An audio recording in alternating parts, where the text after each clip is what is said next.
Welcome back to my YouTube channel Tech Mechanical and Electrical nuclear power corporation of India limited NPCL Kaiga site Karnataka का तरफ से finally permanent recruitment publish हो गया है। काफ़ी दिनों से परमानेंट रिक्रूटमेंट पब्लिश नहीं हो रहा था ITI पास स्टूडेंट के लिए, डिप्लोमा पास स्टूडेंट के लिए और 12th पास स्टूडेंट के लिए। तो बहुत ही अच्छा रिक्रूटमेंट इस बार काइगा का तरफ से पब्लिश हुआ है। इसका ऑनलाइन एप्लीकेशन शुरू हो रहा है 12 मार्च 2025 सुबह 10 बजे से, और इसका ऑनलाइन एप्लीकेशन करने का लास्ट डेट है 1 अप्रैल 2025 शाम 4 बजे तक। ठीक है, इसका एडवर्टाइज नंबर सबसे पहले देख लीजिए। सबसे पहले देखिए इसमें कौन सा पोस्ट के लिए रिक्रूटमेंट आया है और ग्रुप बी या ग्रुप सी और टोटल कितना नंबर ऑफ पोस्ट है।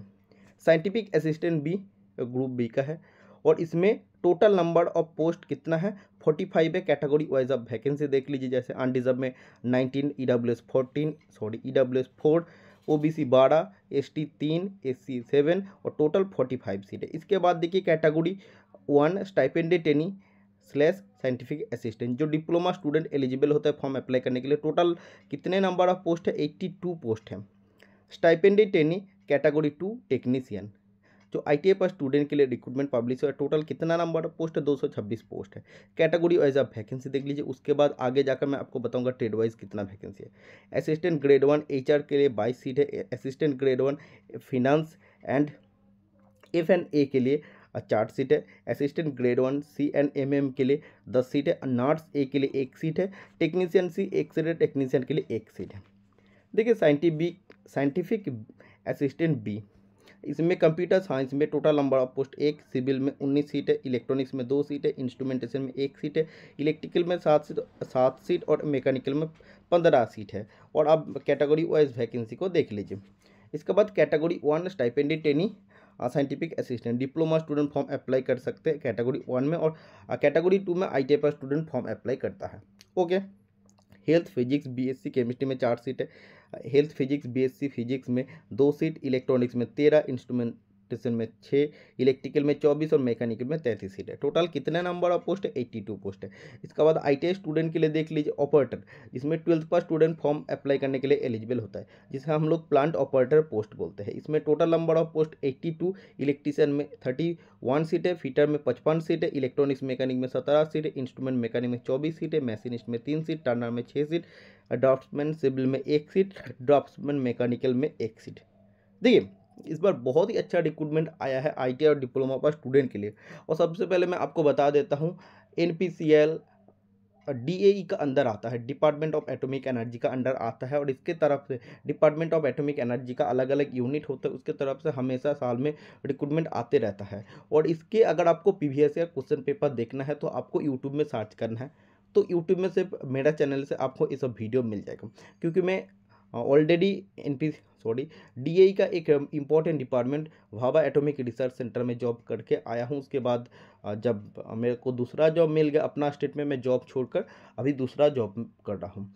तो इसमें मेरा पूरा नॉलेज है और मैं इस रिलेटेड काफ़ी सालों से पढ़ा कर आ रहा हूँ, 5 सालों से यूट्यूब में पढ़ा रहा हूँ। और इसके NPCL का जितना भी इससे पहले एग्जामिनेशन हुआ है, BARC, NFC, HWB, सभी का PVS या क्वेश्चन पेपर मेरा यूट्यूब चैनल से मिल जाएगा। इसके लिए 2 प्लेलिस्ट आपको मिलेगा, DAE preliminary examination special playlist और DAE advance exam special playlist. 2 playlist को आपको बहुत अच्छा से फॉलो करना है अभी से।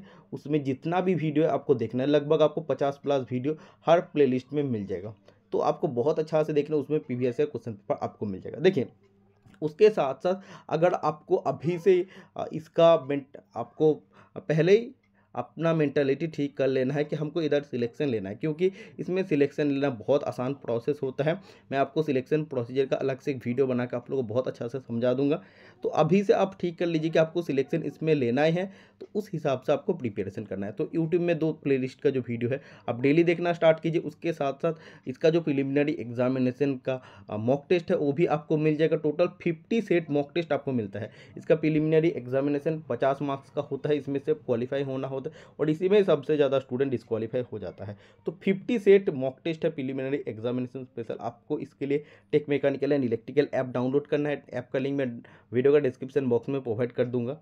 तो आप लिंक पे क्लिक करके ऐप को डाउनलोड करके फिर उसका सब्सक्रिप्शन आप ले सकते हैं। फिर एडवांस एग्ज़ाम के लिए जैसे इलेक्ट्रीशियन, फिटर, मशीनिस्ट, टर्नर, इन सब ट्रेड के लिए आपको एडवांस एग्जाम स्पेशल भी मॉक टेस्ट मिल जाएगा। 25 से 30 सेट आपको मॉक टेस्ट मिलेगा।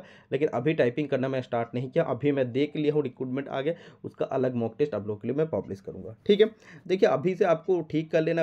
और इसका सिलेक्शन प्रोसीजर बहुत आसान है, मैं आपको उसके लिए वीडियो बनाऊँगा। और इससे पहले काफ़ी 100 से ज़्यादा स्टूडेंट का सिलेक्शन मेरा यूट्यूब चैनल से हुआ है, और वो भी मैं आप लोगों को बताऊँगा कि कैसे आपको सिलेक्शन इसमें लेना होता है, किस हिसाब से आपको प्रिपरेशन करना होता है। असिस्टेंट ग्रेड 1 HR के लिए 22 सीट, FN A के लिए 4 सीट, CNMM के लिए 10 सीट, नार्स A के लिए 1 सीट, और टेक्नीशियन सी एक्सरे टेक्नीशियन के लिए 1 सीट है। इसमें देख लीजिए, इसमें PWBD के बारे में कुछ इसमें इंफॉर्मेशन दिया है, और अब आपको देखना है इसके लिए क्वालिफिकेशन क्या रखा गया है। ठीक है, देखिए जैसे साइंटिफिक असिस्टेंट बी, इसके लिए आपका डिप्लोमा इन इंजीनियरिंग 3 इयर्स का आपका डिप्लोमा होना चाहिए आफ्टर SSC और HSC। 12th या 10th के बाद आपका 3 साल का डिप्लोमा आपका होना चाहिए। Otherwise HSC plus 2 year diploma course in engineering. देखिए आपका 2 साल का भी अगर डिप्लोमा है तब भी आप एलिजिबल है, मतलब अगर 12th पास करने के बाद आपका लेटरल एंट्री से डिप्लोमा है तब भी आप इसके लिए एलिजिबल होते हैं। Diploma in engineering should be in the following discipline. तो कौन सा आपका ब्रांच से डिप्लोमा होना चाहिए, जैसे सिविल, इसके बाद इलेक्ट्रिकल, इंस्ट्रूमेंटेशन, इलेक्ट्रॉनिक्स और मैकेनिकल से आपका डिप्लोमा होना चाहिए। 60% मार्क्स आपका इसमें होना चाहिए। ओके, देखिए जैसे कंप्यूटर साइंस के लिए इसमें बोला है कि BSc कंप्यूटर साइंस होना चाहिए, 60% मार्क्स होना चाहिए। ओके, और इसके साथ साथ अगर आपका BSc with not less than 60% marks, तो BSc का साथ आपका 60% मार्क्स होना चाहिए, प्लस 1 साल का अगर कंप्यूटर साइंस का डिप्लोमा है तब भी आप एलिजिबल होते हैं। ओके, 60% मार्क्स उसमें भी होना चाहिए। BSc स्टैटिस्टिक्स के साथ अगर आपका से 1 साल का डिप्लोमा इन कंप्यूटर साइंस है तब भी आप इसमें एलिजिबल होते हैं।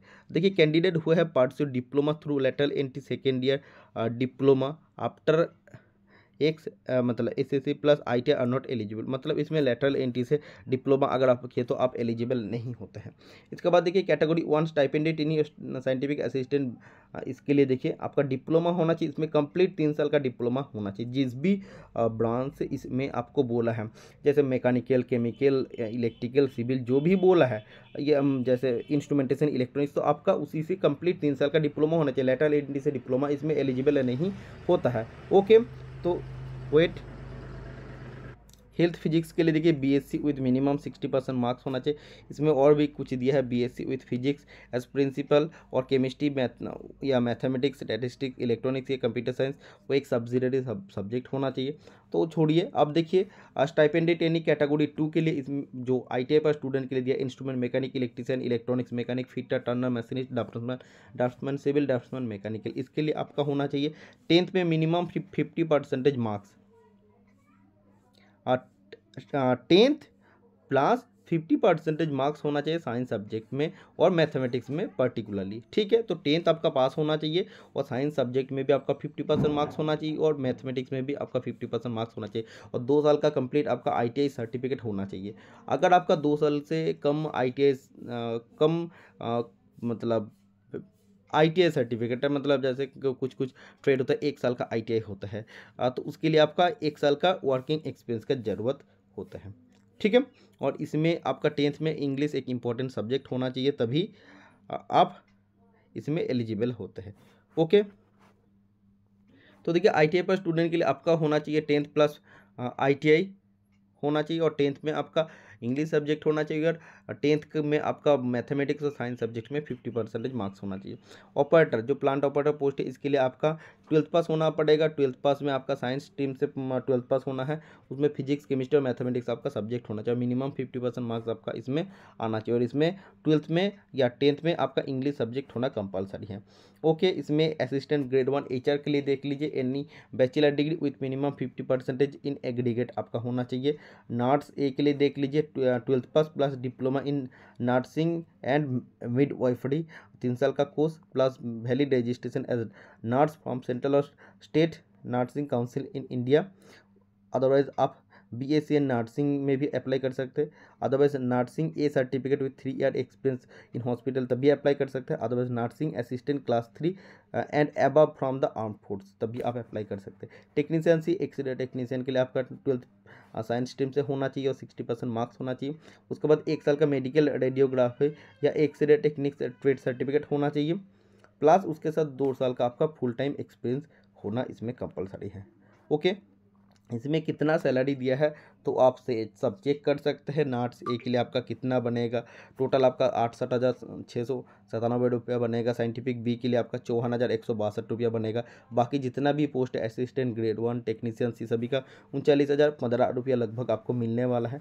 बाकी स्टाइपेंडेड यानी कैटेगरी 1 और कैटेगरी 2 का आपका 2 साल का पहले ट्रेनिंग चलता है। तो 2 साल का ट्रेनिंग में जैसे कैटेगरी 1 के लिए पहला साल में हर महीने में आपको 24,000 मिलेगा और अगर दूसरे साल हर महीना आपको 26,000 मिलेगा।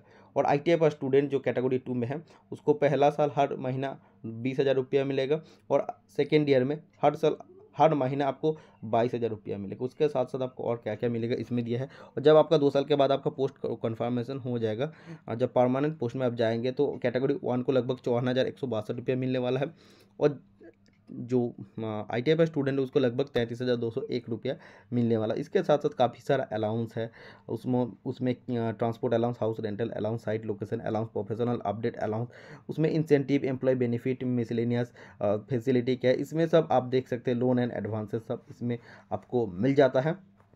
ओके, और देखिए वेट, कैटेगरी 1 के लिए 18 महीने का ट्रेनिंग चलेगा, मतलब 1.5 साल का ट्रेनिंग चलेगा। और कैटेगरी 2 ITI पर स्टूडेंट के लिए 2 साल का ट्रेनिंग इसमें चलता है। ठीक है, एज लिमिट आप देख लीजिए, मिनिमम एज लिमिट आपको दिया है सबका 18 सिर्फ असिस्टेंट ग्रेड 1 के लिए 21 साल होना चाहिए। बाकी जैसे साइंटिफिक असिस्टेंट बी का upper age limit 30 years, category 1 stipended training के लिए 25 साल अपर एज लिमिट, कैटेगरी 2 के लिए 24 साल। इसके बाद देखिए assistant grade 1 HR FNA and CM MM के लिए 28 साल, नर्स ए के लिए 30 साल, टेक्नीशियन सी एक्सरे टेक्नीशियन के लिए 25 साल इसमें दिया है। ठीक है, सिलेक्शन प्रोसीजर का अलग वीडियो मैं बनाऊंगा। सिलेक्शन प्रोसीजर, एग्जामिनेशन पैटर्न आपका क्या होता है उसके लिए मैं अलग वीडियो में आप लोग को सब कुछ बता दूंगा। देखिए प्लेस ऑफ पोस्टिंग कहाँ पे होगा, NPCL काइगा साइट कर्नाटक में आपका प्लेस ऑफ पोस्टिंग होने वाला है। ओके, तो एग्ज़ाम पैटर्न छोड़ के अभी तो इसमें और कुछ भी बाकी नहीं है। तो नेक्स्ट वीडियो में मैं आपको बताऊंगा कि इसका सिलेक्शन प्रोसीजर क्या होता है और इसमें आपका एग्ज़ाम पैटर्न क्या रहता है। ठीक है, बाकी सब कुछ लगभग मैं डिस्कशन कर दिया हूँ। और देखिए इसके लिए आपका जो कैटेगरी 1 और कैटेगरी 2 के लिए जो मिनिमम हाइट का ज़रूरत होता है 160 सेंटीमीटर। ओके, और मिनिमम वेट 45.5 kg का वेट का ज़रूरत होता है। ओके, इतना ही है, बाकी और कुछ नहीं है। तो देखिए फॉर्म अप्लाई जब भी स्टार्ट होगा मैं फॉर्म अप्लाई करके भी मैं आप लोगों को दिखाऊंगा कि कैसे आपको फॉर्म अप्लाई करना है। और इसके लिए हाँ फीस इसमें रखा है, जैसे साइंटिफिक असिस्टेंट बी कैटेगरी 1 के लिए और नर्स ए पोस्ट के लिए इन सब के लिए 150 रुपया फ़ी है और बाकी सब पोस्ट के लिए 100 रुपया फ़ी आपको पेमेंट करना है। जैसे SC ST PWD ex serviceman डोट पिक, इसके बाद फीमेल एप्लीकेंट इन और NPCL के एम्प्लॉय के लिए कोई भी पेमेंट करना नहीं पड़ेगा, उसको पेमेंट करने का कोई भी ज़रूरत नहीं होता है। एग्जामिनेशन आपका लगभग CBT बेस्ड होने वाला है, क्योंकि अभी CBT based examination NPCL conduct करना चाहते हैं। तो वो तो बाद में आपको पता चलेगा जब एडमिट आएगा। तो यही था आप सभी के लिए मोस्ट इंपॉर्टेंट अपडेट। वीडियो पसंद आए तो वीडियो को लाइक कर दीजिएगा, चैनल को सब्सक्राइब कर लीजिएगा। आज के लिए इतना ही, मिलते हैं नेक्स्ट वीडियो में। Tata, bye bye.